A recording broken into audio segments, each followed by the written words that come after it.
हारी या जीती, सर्दी की गुनगुनी दोपहर रोज आंगन की छोटी सी बगिया में ही कट जाती है। सुधीर 2 प्याले कॉफी के बनाकर ले आए। एक प्याला शामली को देते हुए कुर्सी खींचकर अखबार पढ़ने बैठ गए। आजकल नियम सा बन गया है, दोपहर की चाय कॉफी सुधीर ही बना लेते हैं। श्यामली ने कॉफी की चुस्कियां लेते हुए सुधीर को निहारा। कैसी शांत निर्मल समंदर सी शांति पसरी है चेहरे पर, ठीक उसी तरह जैसे किसी भयंकर तूफान के बाद छा जाती है। बीते कुछ वर्षों में कितने परिवर्तन आ गए हैं सुधीर के व्यक्तित्व में, व्यवहार में। रिटायरमेंट के बाद ढलती उम्र की नरमी है या 4 दशकों से प्राप्त श्यामली के प्यार की गर्मी, जिससे सुधीर जैसे कठोर, मुंह फट, जिद्दी या कहें अड़ियल व्यक्ति का कायाकल्प हो गया। मानो जैसे धरा की गर्मी से कठोर चट्टान पिघलकर लावा बनकर बहने लगी हो। सचमुच प्रेम में कितनी शक्ति होती है। श्यामली महसूस कर चुकी थी सुधीर के चट्टान से लावा तक सारे परिवर्तन। धीरे धीरे एक एक कर उसके सम्मुख ही तो हुए थे। कितने सुखद परिवर्तन थे जीवन के, किंतु स्मरण करते ही वे सारी अनचाही स्मृतियां भी मानस पलट कर उभरने को लगती। जो दिल में कसक पैदा कर देती थी, उसे विस्मृति के शून्य करने का श्यामली भरकस प्रयास करती। विचारों की दिशा को मोड़ने के हर प्रयत्न के बावजूद फिर वही प्रश्न उसे सोचने पर विवश कर देती कि जीवन की इस प्यार की बाजी में वह हारी या जीती। उत्तर ढूंढने के लिए श्यामली आंखें मूंद कर जीवन के पिछले 4 दशकों का हिसाब किताब जांचने लगी। कितनी जिद पर अड़ कर सुधीर ने उससे विवाह किया था। घर वाले सुधीर के अड़ियल स्वभाव से परिचित थे। जो ठान लिया सो करके रहेंगे। अम्मा बाबूजी के विरोध में सुधीर ने भी अनियंत्र कहीं विवाह न करने का अनशन छेड़ दिया था। हार कर श्यामली से विवाह की अनुमति देनी पड़ी थी उन्हें। श्यामली भी खुश थी। पूरे 8 वर्ष तक वो भी तो इंतजार करती रही थी इस दिन का। विवाह के बाद दोनों ने दिल्ली में अपने छोटे से फ्लैट में घरौंदा बसाया। सुधीर तो हर वक्त खुशी के मारे हवा में तैरते रहते। बहुराष्ट्रीय कंपनी में मार्केटिंग मैनेजर, अच्छी तनख्वाह, मनपसंद पत्नी, मनचाहा सब कुछ तो पा लिया था। अपनी बात मनवा लेने का गुरूर व जिद का एक नशा सा सवार था सुधीर पर। सेलिब्रेट करने का बहाना कहें या अतिरिक्त खुशी का इंतजार, सुधीर अपने दोस्तों के साथ रोज ही पार्टियां करने लगे थे। एक पैक से जो पार्टी की शुरुआत हुई तो धीरे धीरे 3-4 और फिर 1 से 2 बोतल तक बढ़ती चली गई। श्यामली का धैर्य टूटा तो उसने रोक टोक शुरू कर दी। सुधीर के स्वभाव में मानना कब था, केवल मनवाना ही था। श्यामली भी तो अब प्रेमिका से पत्नी बन चुकी थी। प्रेमिका की बात तो मानी जा सकती थी, पर पत्नी की बात मान लेने से तो पति जोरू का गुलाम कहलाता है ना। सुधीर ठन जाता था, श्यामली भी। करवाहट उगलती थी। आखिर स्थिति तो बिगड़नी ही थी। एक रात श्यामली ने भी गुस्से में आकर गट गट कर 1 गिलास विस्की चढ़ा ली। तबीयत बिगड़ने पर सुधीर भी घबरा गए, पर पिघले नहीं, बल्कि श्यामली के होश आते ही बिगड़ पड़े। अच्छा तरीका अपनाया तुमने पति की शराब छुड़वाने का। बाबूजी ने सही कहा था कि इस लड़की से शादी करेगा तो जीवन भर पछताएगा। सुनकर श्यामली का दिल तार तार हो गया। तो क्या सुधीर पछता रहे हैं मुझसे शादी करके? हताश विताश श्यामली ने फिर तो चुप्पी साध ली थी। मन ही मन तय कर लिया था कि स्थिति को भगवान भरोसे छोड़कर चुप रहेगी, लेकिन अपने कर्तव्य को निभाएगी। विधाता ने जो सुख दुख भाग्य में जोड़े हैं उन्हें स्वीकार कर लेगी। श्यामली की चुप्पी भी सुधीर के लिए असहनीय थी।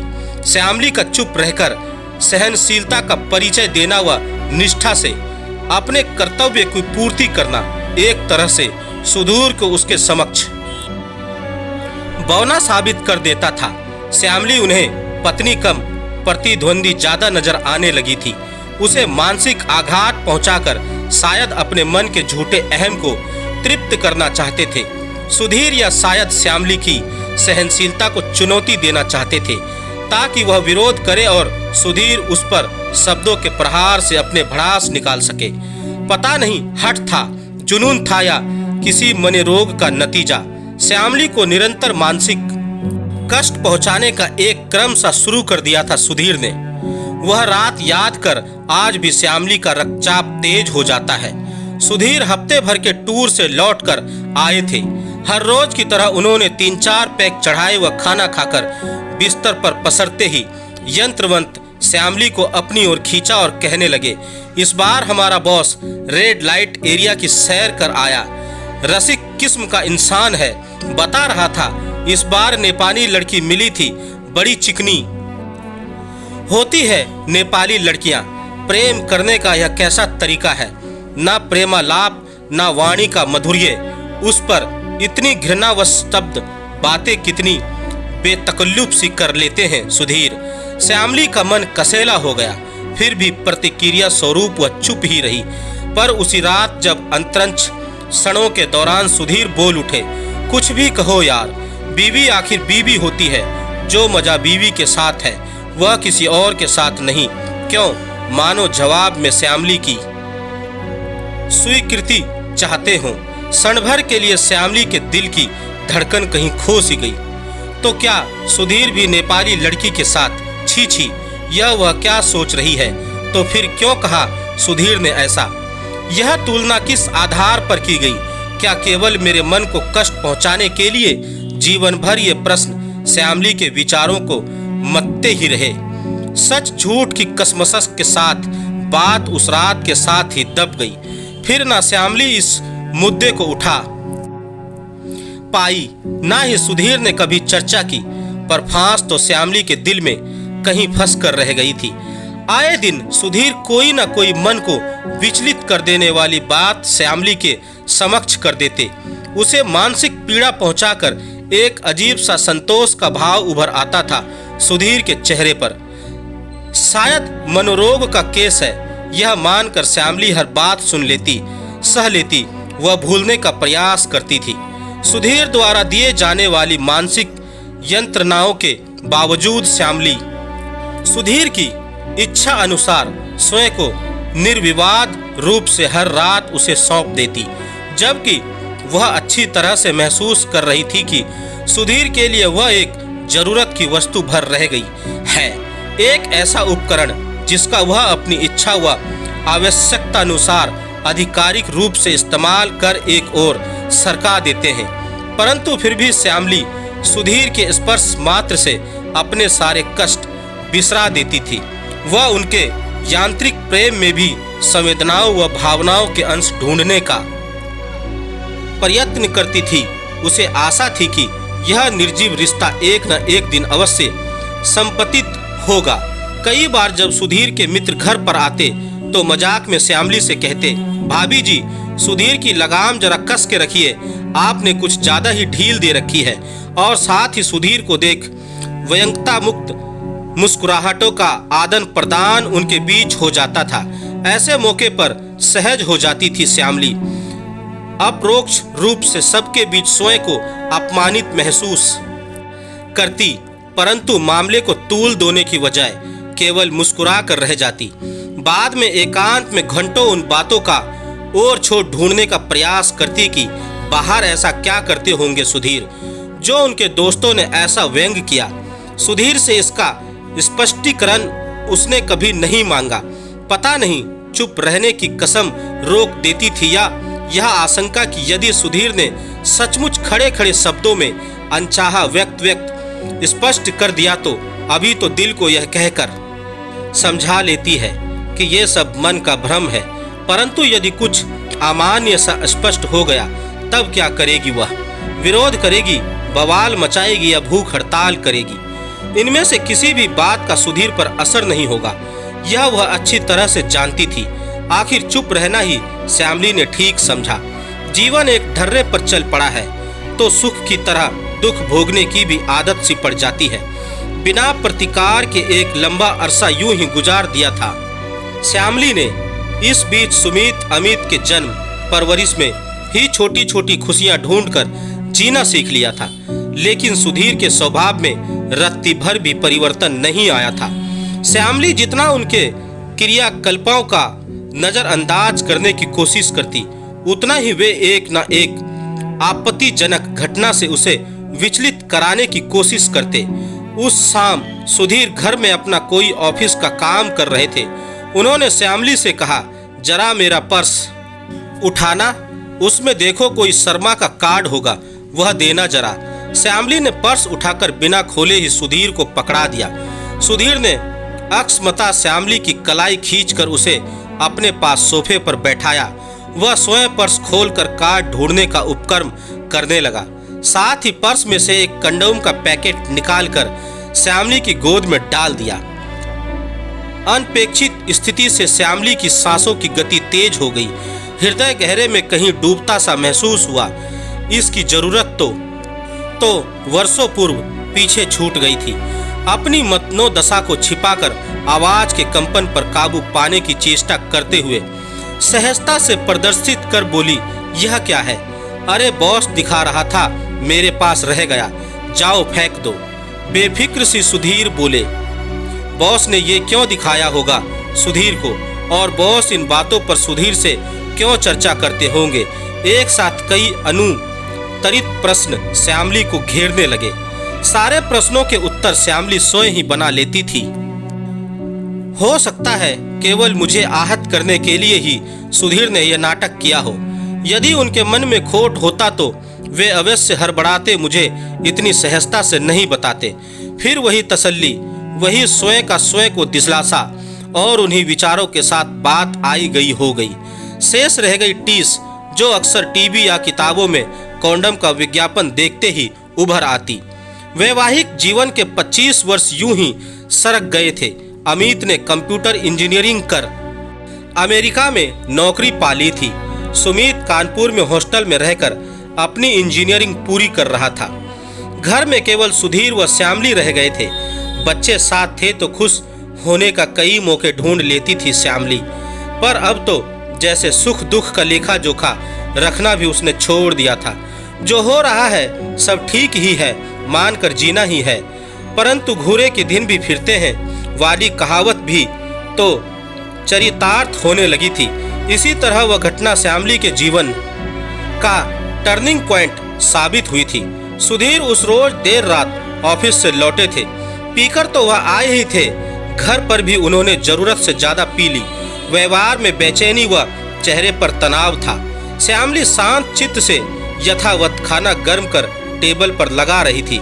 श्यामली की चुप्पी और शांति सुधीर को मौका ही नहीं देती थी कि वह किसी बात पर उखड़े हुआ अपने मन की भड़ास निकाल सके। खाने के दौरान अचानक सुधीर बिफर पड़े। इतनी ठंडी दाल, लो तुम ही खा लो के साथ ही उन्होंने दाल की प्लेट उठाकर श्यामली के मुंह पर दे मारी। श्यामली स्तंभ रह गई थी। बीते वैवाहिक काल में सुधीर ने चाहे कितने ही मानसिक कष्ट क्यों ना दिए हों, पर इतनी ओछी और विध्वंस हरकत उन्होंने कभी नहीं की थी और ना ही श्यामली ने कभी उसकी कल्पना की थी। सुधीर लड़खड़ाते हुए जाकर अपने बिस्तर पर गिर गए। श्यामली सारी रात रोती रही। वह समझ नहीं पा रही थी कि कहाँ चूक हो गई है। क्या हर वक्त चुप रहकर सहनशीलता दिखाकर उसने भूल की है? सुधीर जान गए हैं कि वह आवाज नहीं उठाएगी, मुंह नहीं खोलेगी। शायद इसलिए उनका हौसला इतना बढ़ गया, वरना क्या ऐसा संभव था? मेरे सरपण का एहसास प्रतिफल कष्टदायी बातों को हर संभव भुलाने का प्रयास ही तो करती रही है श्यामली। पर क्या यह अपमान भी चुपचाप सह ले? यदि दोनों बेटों की उपस्थिति में इस अपमान का घूंटी पीना पड़ता तो वह जीते जी धरती में समा जाता पसंद करती। रोते रोते ना जाने कब श्यामली की आंख लग गई। सुबह यथावत सुधीर को चाय देकर श्यामली अपने कार्यों में लग गई। सोच रही थी कि कहने को प्रेम विवाह किया है, पर जीवन भर सुधीर के निश्चल प्रेम के लिए तरसती ही रही है। वह प्रेम तो इंसान को कितना सहज व नरम बना देता है, पर सुधीर का प्रेम हमेशा वर्चस्व जमाने की कोशिश में ही होता था। हर वक्त उनका अहंकार प्रेम पर हावी रहता था। बच्चों व सुधीर के प्रति श्यामली की पूरी निष्ठा थी। तभी तो अपने अंत से दर्द को उसने कभी कर्तव्यों पर हावी नहीं होने दिया। इसीलिए शायद सुधीर के रात के व्यवहार के बावजूद वह तन्मय्या से टेबल पर उनका नाश्ता लगाने में जुटी थी। सुधीर ने बिना कुछ कहे सुने चुपचाप नाश्ता किया। वह ऑफिस जाते जाते कुछ रुक कर श्यामली के पास आए और बिना किसी भूमिका के बोले, कल रात मुझसे भूल हो गई थी, सॉरी। और एक झटके के साथ वह बाहर निकल गए। जीवन में यह पहला अवसर था जब सुधीर के मुंह से सॉरी जैसे शब्द निकले थे। श्यामली एक ही क्षण में जीवन भर के कष्ट भूल गई थी।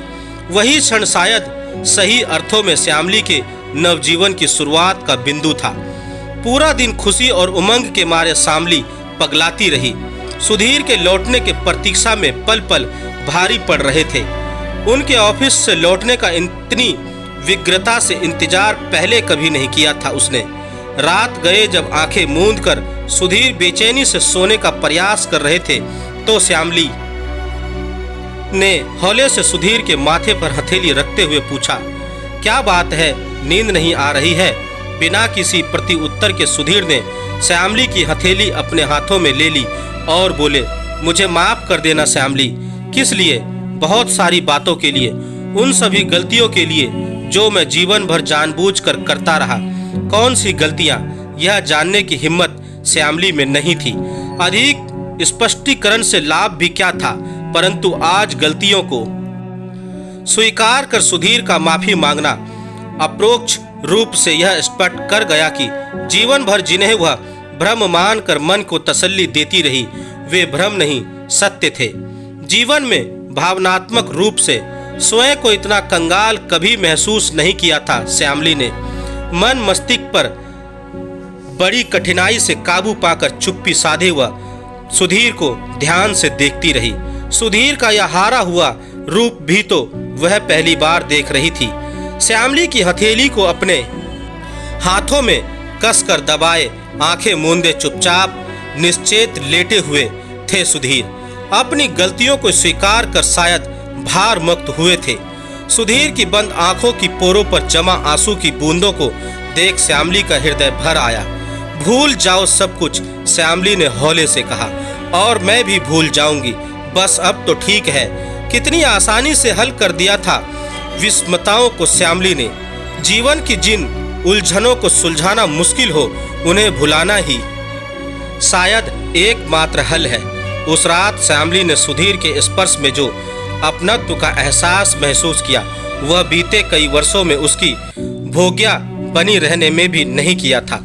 रात भर वह सुधीर के पास ऐसे दुबकी रही जैसे किसी खोए हुए बच्चे को कई वर्षों बाद बिछड़ा साया मिल गया हो। सारी स्थितियां अप्रत्याशित रूप से श्यामली के पक्ष में हो गई थी। सेवानिवृत्ति के पश्चात तो जैसे सुधीर ने श्यामली का स्थान ले लिया था। जिस शिद्दत से श्यामली ने जीवन भर सुधीर को सहा व झेला था, शायद उन सब की भरपाई वह कर डालना चाहते थे। कॉफी को क्या शरबत बनाकर पियोगी? सुधीर की आवाज से श्यामली वर्तमान से लौट आई। कप हाथ में धीरे धीरे ही कॉफी ठंडी हो गई थी। एक घूंट में कॉफी गटक कर वह कमरे में आ गई। जब भी वह अपनी जीत को जी भर कर महसूस कर खुश होना चाहती, अनायास ही वे सारे क्षण याद आ जाते जो उसे हार जीत के प्रश्न पर अटका देते थे। श्यामली ने अपनी पसंद की कैसेट टेप में डालकर बटन दबाया और गीत की ये पंक्तियां गूंजने लगी। ए सनम, तेरे बारे में कुछ सोचकर अपने बारे में कुछ सोचना जुर्म है। सच ही तो है, प्रेम के बही खाते में देने का ही तो हिसाब रखा जाता है, पाने का नहीं। इसलिए शायद प्यार में सब कुछ हार जाना भी बड़ी जीत होती है। यही सोचकर श्यामली अपने मन को तसल्ली देने लगी।